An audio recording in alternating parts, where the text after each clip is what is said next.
So I also noticed this, part of the reason I think this is relevant is because I was watching a documentary on the Aborigines, and apparently the old women preserve some kind of way where they detect where scorpions will bury themselves, because one of the ways they believe it or not, they found how to survive in the Australian desert is by eating scorpions. And Debbie mentioned about pouring some water down here in the garden, right?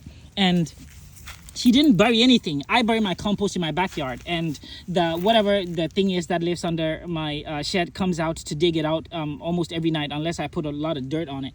And if somebody watches this and knows what this thing is that critters do, where they dig up things, places where she asked about whether or not this critter was looking for water, because this spot would have been wet. Anyway, it's one of many curious things that I find here when I come out. The thing that I wanted to capture was her explanation of how these places are managed inside of communities, right? There's something, you use some terms and expressions that I like to capture. You said there's a designation, there's a legal difference between what this establishment is and the urban gardens that we see in the apartments. Most urban gardens are nonprofit 501c3s, and with that comes grants, but also rules. The food is produced for the community.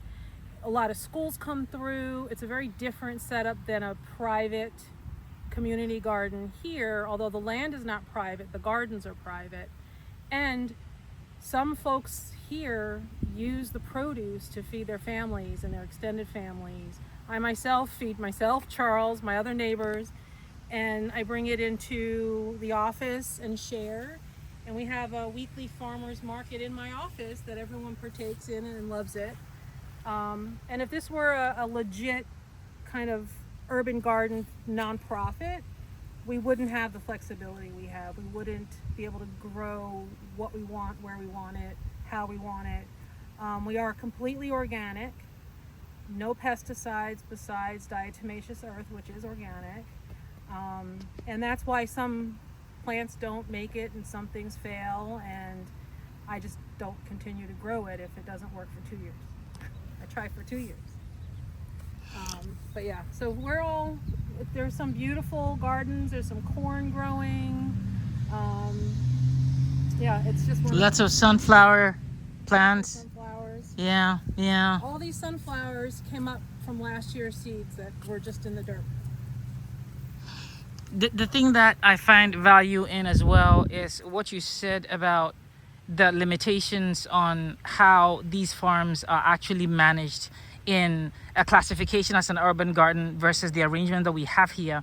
And I am hoping that somebody can educate us both on how to make the latter instrument more common, which is to say that the land is privately owned, but like you said, the farms are managed according to how each individual farmer sees fit.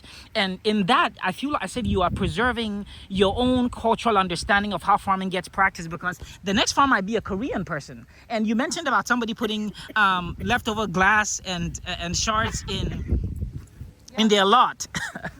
Right? And that is a curious story that I want to get on here as well.